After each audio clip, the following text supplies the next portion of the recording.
जिसके सिर पर कृपा गुरु की, वो दुख कैसे आएगा। हेलो। हेलो सतसाई भगत जी। सही बहन भगत जी मैं झालावाड़ जिले से बोल रही हूँ, जी। बुआनी मंडी से, राजस्थान से बोल रही हूँ। जी बोल। मैंने प्रथम नाम तो मैंने लिए थे 2020 में 27 नवंबर को। जी। फिर अभी सतनाम लिए हो गए मुझे 2 से 2.5 महीने हो गए होंगे। मैंने आपको इसलिए फोन लगाया, अभी मैंने वहाँ जहाँ से नामदान केंद्र से नाम लिए ना, जी। वहाँ पे फोन लगाया मैंने अभी। मेरी तबीयत खराब हो रही है, जो मैंने वहाँ पे फोन लगाया तो मैंने उनसे भगत जी से की, मैंने की भगत जी मेरे ना वो डेमो हो गया और पीलिया हो गया, टाइफाइड हो गया, मेरी शुगर 400 आ रही है, मेरी बहुत ज्यादा तबीयत खराब है, मैं क्या करूं। तो मेरे से वहाँ वाले भगत जी बोले कि आश्रम में फोन लगा लो, ऐसे बोले।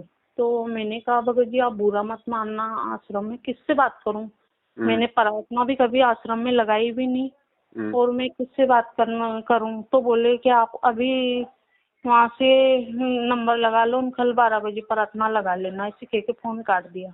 मैं आपका रोज वीडियो सुनती हूँ, जब से मैंने आपका वीडियो सुना तो मैंने सतनाम लेने के बाद भी मैं सोना पहनती थी, फिर मैंने आपका वीडियो भी सुना, फिर एक दिन मेरे परमात्मा सपने में आए। तो परमात्मा ने धोती पहन रखी, कुर्ता पहन रखा और लाल लेरिया का साफा बांध रखा और वो अपने कांटा लेके बैठे। तो मैं जैसे कहीं मेरी बुआ के यहाँ गई तो मुझे सपने में मेरी बुआ का घर नहीं मिल रहा, मैं रास्ता ढूंढ रही हूँ। तो उनने मेरे को की परमात्मा का चेहरा बरोबर पहचान में नहीं आ रहा था, तो फिर वही मुझे ऐसा लग रहा था कि वो परमात्मा ही थे। तो मेरे से बोला, मेरे को देख के एक लेडी से पूछ रही कि मेरी बुआ का घर किधर है, मैं सपने में। तो वो भगत जी वो मेरे से बोले कि सत्साय बेटा। तो मैंने कहा मैंने तो लॉकेट भी साड़ी के अंदर छुपा रखा, आपको कैसे पता है कि मैंने नाम ले रखा। तो बोले बेटा मुझे सब पता है, और तू जिसका घर ढूंढ रही ना उसका घर इधर नहीं है, इधर इस रास्ते चली जा, तुझे रास्ता मिल जाएगा। और बेटा तूने जो कान में सोने के कुंडल पहन रखे हैं ये भी खोल दे। जो फिर भी मैंने 2 दिन तक पहने रखे, नहीं खोले। फिर हमारे मोहल्ले की कोई बहन बेटी है जिसने सार नाम ले रखे हैं, जो एक दिन वो मेरे घर पे आई तो उन्होंने बोला कि भाभी जी आपने सोने के कान के क्यों पहन रखे, हाथ में अंगूठी पहन रखी, जबकि अंगूठी तो मंत्री हुई नहीं थी पर चांदी की थी। तो मैंने पायल, बिछिया, सोना सब खोल दिया। मैं जब से आपसे मतलब आपका वीडियो सुनती हूँ, फोन पे यूट्यूब पे देखती हूँ, जब से मैंने कभी आश्रम में फोन नहीं लगाया, मैं सब समझ गई आपका वीडियो डेली सुन के। तो मैंने वहाँ पे अब कुछ भी कहना बंद कर दिया, पर मेरे भगत जी ने भी प्रथम नाम ले रखे, इनको हो गए 3 महीने। पर मेरे भगत जी बिल्कुल मर्यादा में नहीं रहे, गंदी गंदी गालियां दे, पिक्चरें देखे, इनके जरिए काम धंधा नहीं करे, ऐसे परेशान करे, जो इनके जरिए मतलब कभी कभी गुस्सा आ जाए तो उल्टा सीधा भी बोलने में आ जाता है मेरे को। तो इसलिए मैं इतनी परेशान हूँ। अब मेरे डेमो हो गया, आज मैंने जांचें करवाई तो मेरे डेमो भी पॉजिटिव आया, शुगर भी मेरे 400 ही, मेरे पीलिया भी हुआ, सब कुछ बता दिया। अब मेरे परिवार में सिर्फ मैं और मेरे भगत जी हम 2 ही जुड़ रहे हैं परमात्मा से, और कोई भी नहीं जुड़ रहे। तो मेरे परिवार वाले सब कहते हैं कि तू पीलिया मंत्रालय में तू झाड़ फूक करा ले। मैं परमात्मा का सत्संग डेली सुनती हूँ जब से नाम लिया, जब से परमात्मा कहते हैं कि जिस दिन भी आपने झाड़ फूक कराया और जिस दिन भी आपने अन्य पूजा है या कुछ भी करवाया, उस दिन आपकी परमात्मा भक्ति नष्ट कर देगा। तो मैं ना वेल कराना चाहती हूँ, ना मैं पीलिया मंत्राना चाहती हूँ, ना गोली दवाई खाना चाहती हूँ, कुछ नहीं करती हूँ। मैं माला भी बरोबर करती हूँ भगत जी। फिर दूसरी बात, मैं जब से आपका वो सुनती हूँ ना यूट्यूब पे, तो मैं पहले 2 टाइम आरती करती थी, अब 3 टाइम भी करती हूँ, सब कुछ करती हूँ। पर क्या करें, जाने अनजाने में कोई गलती भी हो गई, अपने हो सके अपने कर्म ज्यादा बिगड़ रहे हो अगले जन्म के, तो अपन को उस गलती की सजा दे रहे हैं। अब ये तो मैं कुछ नहीं जानती हूँ। तो मैंने तो आश्रम में कहीं भी फोन नहीं लगाया, मैंने आपके नंबर निकाल रखे थे यूट्यूब में से। तो मैंने सोचा मैं आपको फोन लगा के आपसे बात करूं। अब मैं क्या करूं, मैं तो दवाई भी नहीं खाऊं, मैं तो बेल नहीं करूं, झाड़ फूक नहीं करूं, कुछ भी नहीं करूं, मेरे को तो परमात्मा ही सही करेगा। मैं सिर्फ इतना जरूर कर रही हूँ कि मैं हॉस्पिटल की गोली दवाई खा रही हूँ, इससे ज्यादा मैं किसी देवता के पास नहीं गई और कुछ भी नहीं करूँ, मुझे परमात्मा ही ठीक करेगा। अब आप बताओ मैं क्या करूँ। देखो बहन, सबसे बड़ी बात तो ये है हाँ कि सबसे बड़ी जो मर्यादा खंडित होने का जो कारण है वो है सतलोक आश्रम मैनेजमेंट हरियाणा, ये नामदान हाँ केंद्र वाले कोऑर्डिनेटर। हाँ भगत की सबसे ज्यादा मर्यादा खंडित करवाने का मुख्य कारण ये लोग हैं। तो सबसे पहले तो हाँ आप इनकी सच्चाई से परिचित हो गई हैं, आपने इनसे अपना पीछा छुड़वा लिया है, आपने सत्य की राह पकड़ ली है, तो आपकी आधी बीमारी तो यहीं खत्म हो गई। हाँ ठीक है, बची बीमारी आपकी 50% की। 50% हाँ के लिए बहन जी आप आपने जहाँ भी मालिक का घर में दरबार लगा रखा है, हाँ परमात्मा को हृदय से दंडवत प्रणाम करो और परमात्मा से कहो कि परमात्मा, जाने अनजाने में मुझ दासी से जो भी गलतियां हो गई, कुछ हाँ मुझे पता नहीं था, कुछ मान लो मैंने मजबूरी में कर दी होंगी, है कुछ मैंने वैसे गफलतबाजी में कर दी होंगी, टाइम पे मैं आपकी आरती भी नहीं करती थी, पहले 2 ही आरती करती थी, है ना। हम्म तो इन सभी तमाम जाने अनजाने की गलतियों के लिए सबसे पहले तो पूज्य गुरुदेव जी से अपने हृदय से, अपने घर हम्म से उनको प्रार्थना लगाओ, क्योंकि भगवान अंतर्यामी होता है।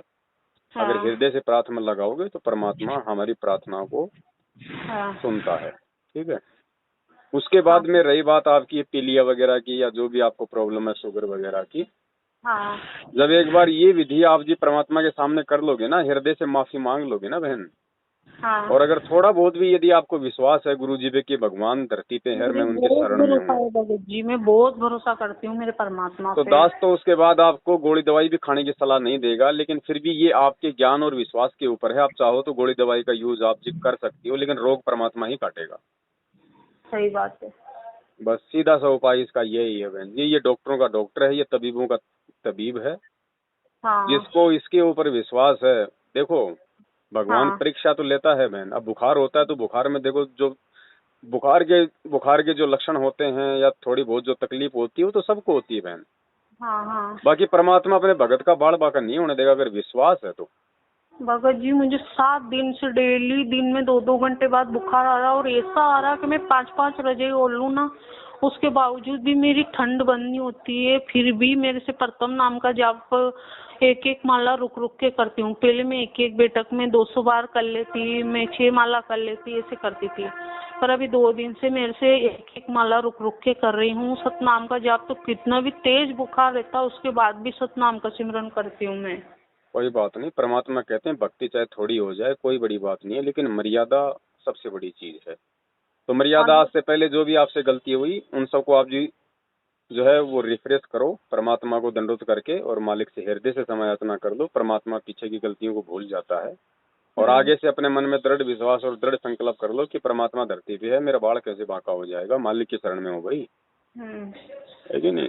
फिर भी आप जी चाहो तो आप जी गोली दवाई का यूज आप जी कर सकती हैं। बाकी रोग काटने वाला परमात्मा ही है, ऐसी कोई बात नहीं है। छोटे मोटे तो क्या है कि समस्या प्रॉब्लम तो भगत के आती है, ये तो सबको आती है बहन जी। हमारा 5 तत्व का शरीर है, 36 प्रकार के जोड़ हैं। अब इसमें ये खांसी बुखार जुखार पीलिया डेंगू फेंगू होना कोई बड़ी बात नहीं है। ठीक है, क्योंकि परमात्मा इससे क्या होता है ना, इससे हमारा एक मतलब विश्वास देखता है कि देखिए इस भगत को मेरे ऊपर कितना विश्वास है। अभी भी ये 4 रुपए की गोली दवाई पे ज्यादा विश्वास करता है, या मैंने इसको जो अनमोल जो इसको मैंने चरणामृत दे रखा है, प्रसाद दे रखा है, 3 समय की आरती सत्संग दे रखे हैं, मंत्र दे रखे हैं, ये उन पे ज्यादा विश्वास करता है। और गुरुदेव ने कह रखा कि बेटा ये गोली दवाई भी अगर काम करेगी तो मेरे आशीर्वाद बिना काम नहीं करेगी, चाहे कितनी खा खा के मर जा। तो मालिक पे विश्वास रखो बहन, और रोग काटने वाला परमात्मा ही है, और ऐसी कोई बड़ी बात नहीं है। आप यदि समय याचना मांग लोगी ना एक बार भगवान से, उसके बाद में कोई कुछ नहीं कर पाएगा, बाड़ी बाका नहीं होगा। मैंने वहाँ से सतलोक का जल है वो पिया, प्रसाद खाई मैंने परमात्मा से कि परमात्मा मेरे जड़ से जो भी बीमारी है सब आप खत्म करोगे, मुझे तो आप पे भरोसा है। ऐसे नहीं कहना आपने बहन जी कि आप मेरी जड़ से खत्म करो वो करो। हमारा जो विधान है हमने वो पूरा करना है। अब विद्यार्थी है, विद्यार्थी कभी टीचर को ये बोलता है कि मास्टर जी आप मुझे पास कर देना, आप मुझे पास करोगे, और क्या उसके कहने से उसको पास कर देगा? वो तो वो पढ़ाई पढ़ेगा ना जो दे रखी है, मर्यादा में रहेगा, टाइम पे स्कूल में आएगा, यूनिफॉर्म में आएगा, डिसिप्लिन में रहेगा, उसमें कॉपी में कुछ लिखेगा तो ही तो टीचर पास करेगा, उसके कहने से थोड़ी पास कर देगा। तो ऐसे कहने से कुछ नहीं होने वाला कि गुरुजी मेरा ये रोग मेरा जड़ से समाप्त कर दो। ये आदेश हमने नहीं देने परमात्मा को, हमने हमारे बोलचाल में भी थोड़ा सा मतलब की जो है मतलब थोड़ा सा वो सुधार करना पड़ेगा कि हम गुरुजी को आदेश दे रहे हैं या हम गुरुजी से प्रार्थना कर रहे हैं। आप उसको बोलो कि परमेश्वर आपकी बच्ची आपके चरणों में है मालिक, आपके सिवा मेरा कोई ठोर ठिकाना नहीं है भगवान, और ये जो आ रही बीमारी है मालिक, ये मुझे पता है, ये मेरे कर्मों की है। अब मालिक आपके ऊपर निर्भर है परमात्मा, मैं तो आपकी शरण में हूँ परमात्मा, काटो तो आपकी मर्जी, ना काटो तो आपकी मर्जी मालिक, मैं तो आपके भरोसे चलूंगी। मैंने तो आप पे विश्वास कर लिया, मैंने तो आपको अपना बाप मान लिया। तो इतना जब हम प्रार्थना कर लेंगे तो फिर कौन सा ऐसा बाप है जो वो चुपचाप बैठेगा। जब से मैं आपका वीडियो देखती हूँ ना, तो मैंने आश्रम में जाना बंद कर दिया। मेरे जो भी मतलब मन में कुछ भी होती क्षमा याचना मैं परमात्मा से मांगती हूँ।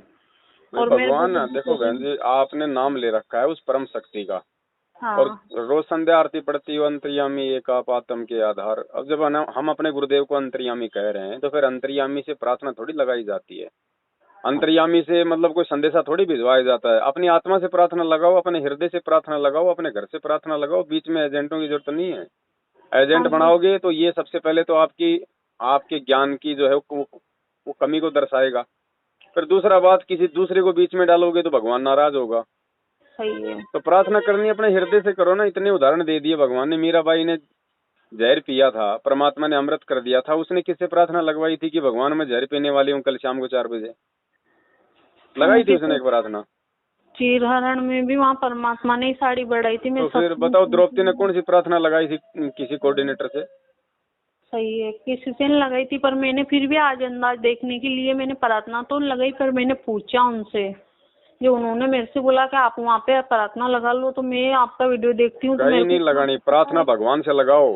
हाँ। इन गुंडों से क्या प्रार्थना लगानी? ये तो नालायक इंसान है जो भक्ति में आके राजनीति करते हैं, आरक्षणबाजी करते हैं, भक्तों को ठगते हैं। ये तो गुंडे हैं बहन जी। हाँ, इनका तो संपर्क ही बेकार है। इनका तो सौपन में भी कभी इनका मतलब दर्शन नहीं होना चाहिए। जो मैं तो वहाँ तो जाना ही बंद कर दिया भगत जी। और मैं 2-3 बार गई तो मैंने तो ज्यादा दान भी नहीं किए, 10-20 रुपए, 100 50 रुपए दान किए। लेकिन जब से अब आपने जो दान किया है ना, उस दान का ही प्रतिफल है जो आज आप ये थोड़ा बहुत आप ये भुगत रही हो। नहीं, भगवान तो कांटा भी नहीं लगने दे अपने भगत को। लेकिन आपका वीडियो सुन सुन के मेरे को सब बातें समझ में आ गई। अब ना तो मैं कभी आश्रम में जाऊं और ना ही कभी मैं अब वहाँ पे ना वहाँ आश्रम में बरवाला में भी प्रार्थना नहीं लगाऊं, क्योंकि मुझे वहाँ भी पता है आप कहते हो कि उनका भाई बेटा महेंद्र बगोड़ा परमात्मा के आश्रम पे कब्जा करके परमात्मा तो चटाई पे सो रहे, रुकी सूखी रोटियां खा रहे हैं। नहीं, ये जो सब वो तो आंखों के सामने बहन जी, हमको झूठ थोड़ी बोल रहे हैं। जेल में कौन सा 5 स्टार सुविधा मिलेगी बताओ? पता है मुझे कि हमारे परमात्मा तो इतने वो है, फिर भी इन लोगों ने उनका ज्ञान नहीं समझा, उनको अंदर करवा दिए। सबने मिलके वहाँ आश्रम में दूसरों ने कब्जा कर रखा। वहाँ किससे प्रार्थना लगाओ? हमारे गुरुजी, अगर चलो ठीक है, अगर आप प्रार्थना लगा रहे हो तो हमारे गुरुजी का जो भी वीडियो है, जो भी रिपोर्ट आपकी अगर जेल में बात हो रही है तो उसकी डालो सबके। हमने लगानी नहीं प्रार्थना बहन जी। हमने चाहे प्रार्थना जेल में जाओ या ना जाओ, हमने ज्ञान आधार से चलना। ऐसा नहीं कि भाई लो भाई जेल में गुरुजी के पास में प्रार्थना जाने लग गई तो हम प्रार्थना लगाने लग जाएंगे। वो तो फिर हमारी वो मूर्खता हो जाएगी। अंतर्यामी है तो अंतर्यामी से प्रार्थना नहीं लगानी, लगानी है तो अपने हृदय से लगाओ, अपने घर से लगाओ। बीच में कोई एजेंट नहीं खड़ा करना।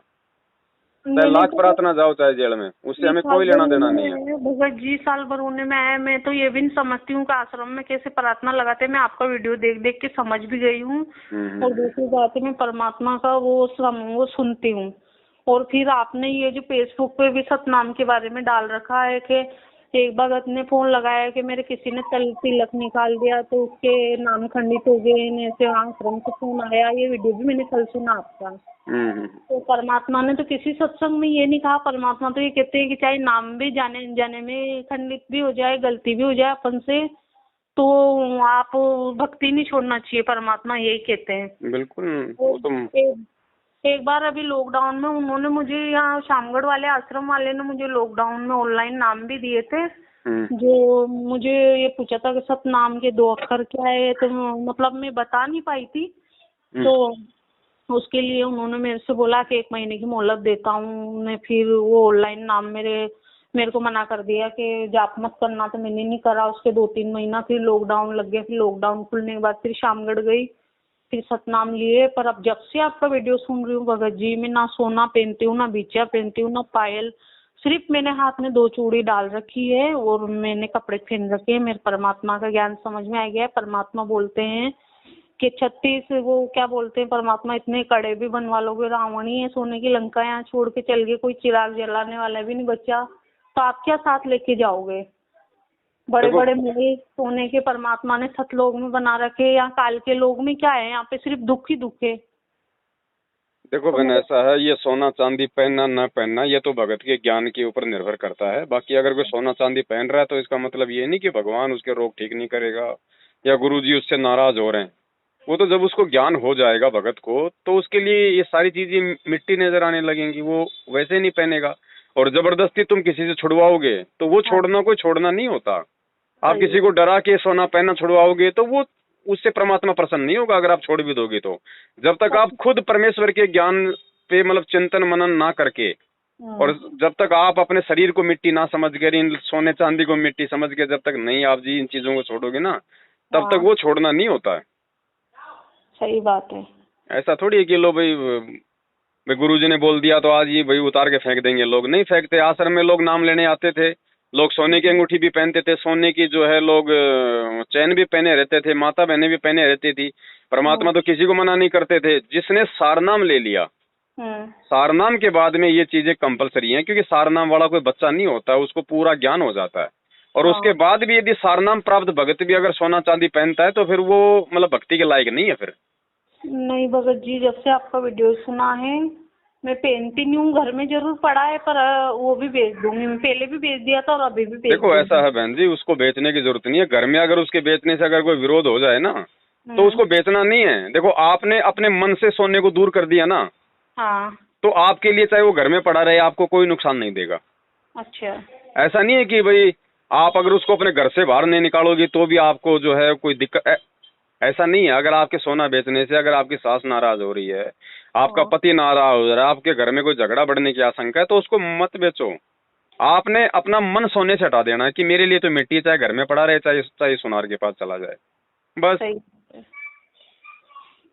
तो फिर मैं अभी हॉस्पिटल में एडमिट होना है मुझे। कल मेरे घर वाले परिवार वाले झालावाड़ ले जा रहे एडमिट करने के लिए।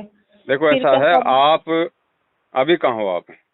मैं तो अभी मेरे रूम में हूँ, मेरे घर पे हूँ। हाँ, तो आप सबसे पहले तो गुरुजी के सामने दंडवत करके मालिक से अपने हृदय से समायाचना मांगो। अच्छा। और घर पे चरणामृत है? हाँ, सब कुछ है, प्रसाद है, वहाँ का चरणामृत है। मालिक का चरणामृत लो। चरणामृत परमात्मा का जो है मतलब रोज लिया करो। सुबह की सुबह जैसे आप उठो, सुबह उठते ही सबसे पहले गुरुजी को दंडवत करते ही मालिक का चरणामृत और प्रसाद, ठीक है। और सबसे पहले तो आप गुरुजी से अपनी गलतियों की समायाचना मांग लो। उसके बाद देखो रात रात में परमात्मा क्या चमत्कार करता है। और अगर फिर भी कोई आराम नहीं है तो कोई दिक्कत नहीं, घर वाले अगर हॉस्पिटल ले जा रहे हैं ना तो हॉस्पिटल आप जी जाओ, कोई दिक्कत नहीं है। परमात्मा दया करेगा तो सब रिपोर्ट नॉर्मल आएंगी, कोई दिक्कत ही नहीं। जी भगत जी, वो 4 लाख कीटाणु बताते हैं डेमो की जांच में, जो वो 2 ही लाख आए, जो घर वाले भी सब घबरा गए, जो एडमिट कर रहे हैं। जो मैंने कहा पहले मैं आपको कुछ नहीं बहन जी, ये चाहे डेंगू हो चाहे डेंगू हो, कुछ भी हो जाए, भगवान के हाथ में है जीवन और मौत। कुछ नहीं, 1% नहीं, ये सब फैले हैं। मेडिकल साइंस डॉक्टर सब फैले हैं। परमात्मा धरती पे है। अगर दृढ़ विश्वास है बहन, तो घर वालों को मना कर दो कि भैया मेरे बाल बाका नहीं होगा, तुम बैठे रहो सारे, मैं अपने घर पे ठीक हूँ। आप जड़ पकड़ जाओ और परमात्मा से प्रार्थना कर लो और मालिक का चरणामृत लो और मालिक की भक्ति करो, आपका बाड़ी बाका नहीं होने वाला। जी भगत जी, मेरे परिवार वाले सारे, कोई कुछ कह रहा, कोई कुछ कह रहा, मैं उनसे भी कह देती हूँ। हॉस्पिटल तो भले चली जाओ, कोई दिक्कत नहीं, लेकिन झाड़े झपाड़े वाले के पास या कोई पीलिया झाड़ने वाले के पास, उनके पास मत चले जाना बिल्कुल, 1% भी। अगर विरोध करना पड़े तो विरोध करना, चाहे सासू का करना पड़े चाहे घर वाले का करना पड़े। बोले भैया मर जाऊंगी लेकिन झाड़ा झपाड़ा नहीं लगाऊंगी, ध्यान रखना। नहीं, परिवार वाले कह रहे सासू वासू तो खैर वो तो ससुराल में रहती है, मैं तो बुआनी मंडी में मकान बना रखा है, यहीं रहती हूँ। पर ये साले मेरे पापा ने, मेरे भाई ने, इनके पैर वालों के पास मकान बना रखा, जो ये कह रहे हैं कि पीलिया मंत्रा दे तेरे ये कर दे। मैंने साफ मना कर दी कि जो भी होगा वो सब परमात्मा सही करेगा। मैं तो परमात्मा पे भरोसा करती हूँ। परमात्मा के अलावा मेरे कोई भी नहीं, कोई बेटा नहीं। वो परमात्मा कहते हैं, सुखदेव ऋषि 12 साल अपनी माँ की कोख में रहे थे। सब ज्ञान सुनती हूँ परमात्मा का मैं, मुझे सब पता है। मैं कुछ भी हो जाए पर मैं परमात्मा का पल्लू नहीं छोड़ूंगा। मेरे मालिक ने मुझे चरणों में ले लिया। बस मर्यादा में रहना बहन, बाकी तो सतगुरु जो चाहे सो कर दे, भ्रम पड़ो मत, कोई कुछ भी कर देगा भगवान, ध्यान रखना। कुछ नहीं है। मेरे साडू का 2-3 साल का बच्चा था, उसके डेंगू हो गया था। उसको जयपुर हॉस्पिटल में लाए। डॉक्टरों ने कहा कि भैया इसकी प्लेटें वो हो गई, पता नहीं वो डाउन होती ज्यादा होती, मुझे मालूम नहीं। हाँ तो डॉक्टर ने उसको कहा कि भैया यहाँ से ले जाओ, हमारे बस की बात नहीं है। मैंने भगवान पे विश्वास करके उसको कहा कि भाई चलो तुम गुरुजी के पास में और नाम ले लो। मैं उसको बरवाड़ा आश्रम में उसको गुरुजी के पास लेके गया। मालिक हाँ से जब हम गए वहाँ पे दर्शनों के लिए, तो मैंने परमात्मा से मैंने प्रार्थना लगाई कि परमात्मा ये मेरा साधु है जी और इसके बच्चे को डॉक्टरों ने डेंगू बता दिया, मालिक बोल रहे हैं यहाँ से ले जाओ। तो कुछ नहीं, बस मालिक ने कहा कि बेटा बेटा भक्ति करो, कुछ नहीं होगा। बहन जी कुछ नहीं हुआ, उस बच्चे के कुछ नहीं हुआ, बच्चा आ गया अपने घर पे। अब उन्होंने थोड़े दिन तो भक्ति की, फिर उन्होंने छोड़ छाड़ दी। आज वो बच्चा खेल रहा है, कोई दिक्कत नहीं, वो बड़ा हो गया। परमात्मा क्या नहीं कर दे बहन। परमात्मा तो बहुत समर्थ है भगत जी। एक वीडियो इसमें सुना था मैंने इंटरव्यू में कि किन्नर बच्चे को भी परमात्मा ने जीवन दान दे दिया, उसको भी मनुष्य का जीवन सही साठ कर दिया। मैं तो हर चीज सुनती हूँ मालिक की। भाई भगवान है, जब गुरुजी ने कह दिया कि भगवान क्या नहीं कर सकता, तुम हाथी छोड़ो, भगवान तो पूरी धरती को सुई की नोक से निकाल दे, तो वो क्या नहीं कर सकता बहन। बस कमी अगर किसी चीज की है तो भगत की है, भगत के विश्वास की है। कुछ भी कर सकता है। ये वही भगवान है जो बिना ऑपरेशन के, बिना टाका लगाए रामानंद की और सेव की गर्दन जोड़ी थी जी हाँ। ये कोई दूसरा भगवान नहीं है, ध्यान रखना। वही कबीर साहब है आज हमारा गुरु। जी इसको चाहिए विश्वास। कहे कबीर सुनो वे साधो, मैं तो हूँ विश्वास में। हाँ। और विश्वास बनेगा बहन जी आपके पिछले भक्ति संस्कार से और वर्तमान के ज्ञान आधार से। और कोई तरीका नहीं है कि ज्योति करवाने से, पाठ करवाने से इनको पात्रों को। अरे ये भी करवानी है तो अपने सतगुरु को कराओ ना जब हो, वरना उनको संकल्प करो। और पैसा जब गुरुजी आए तो उनके हाथों में दो, तो कम से कम तुम्हारा दान कोई ठोर ठिकाने तो लगे, कोई मल के धर्म के काम में तो लगे। अभी राजनीति में तुम्हारा दान लगेगा तो तुम्हारे कोई पीढ़िया होगा और क्या होगा। जी जी, मैंने कभी प्रार्थना लगाई भी नहीं। मैंने वहाँ मेरे को ऐसे बोला कि आप वहाँ प्रार्थना लगाओ, तो मैं जानती हूँ वहाँ पे क्या क्या चल रहा है। तो वहाँ भी परमात्मा की प्रकट दिवस को जन्मदिन मनाया, वो सब करते हैं। जो मैं डेली आपका फेसबुक पे वीडियो सुनती हूँ, यूट्यूब पे सुनती हूँ, तो इसलिए मैंने आपसे ही बात करी। तो ठीक है बहन, कोई दिक्कत नहीं। आप तो सबसे पहले भगवान से जाने अनजाने की सारी गलतियों की समालोचना करो, मालिक का चरणामृत लो, थोड़ा प्रसाद लो हैं, और घर वालों को बोलो भैया क्यों फालतू में पैसे बर्बाद करते हो, मेरा मालिक चाहेगा तो मैं 2-4 दिन में मैं वैसे ठीक हो जाऊंगी। और आप अपनी भक्ति पे ध्यान दो। मेरे भगत जी ने नाम ले रखे हैं, लेकिन बिल्कुल भी मर्यादा में नहीं रहते हैं। देखो वो बहन जी मर्यादा में रहेगा तो उसको फायदा है, नहीं रहेगा तो वो अपना संस्कार पाएगा। आपको उसके प्रति ज्यादा टेंशन लेने की आवश्यकता नहीं है। मैं बहुत ज्ञान समझाती हूँ, समझ में नहीं आ, सारे दिन पिक्चर देखना, नाटक देखना। करने तो आपका काम समझाने का है, आप उनको समझा दो। बाकी नहीं मानता है तो ठोकर लगेगी तब समझ में आ जाएगी। किसी के पीछे मत दौड़ो ज्यादा। मैं क्या करूं भगत जी, नहीं समझे तो मैंने तो छोड़ दिया उनको समझाना भी। एक काल के दूतों हाँ को तो ठीक है ना भाई, आप अपने घर में सत्संग सुनती हो, वो भी सुनता है, कोई बहरा तो है नहीं। और समझाने का मतलब क्या होता है, रोज उसके मतलब इंजेक्शन लगाना थोड़ी उसको समझाना है। आपने घर में सत्संग लगा दिया, परमात्मा समझा रहे हैं ना। मेमोरी भरा रखी उनके मोबाइल में, पर दिमाग से थोड़े मेंटल है, जुआ नहीं समझ में आवे तो क्या कर सकते हैं। कोई बात नहीं, आप ज्यादा टेंशन मत लो। उनके संस्कार हैं, आपके संस्कार बहन जी अलग हैं। ठीक है, हम अगर टेंशन लेंगे तो हम खुद अपनी भक्ति नहीं कर पाएंगे, ध्यान रखना। जी भगत जी। और जब उसका ठीक का समय आएगा, ढंग से भक्ति पे लगना होगा तो लग जाएगा, ना लगे तो ना लगे। आप अपने आत्म कल्याण की सोचो।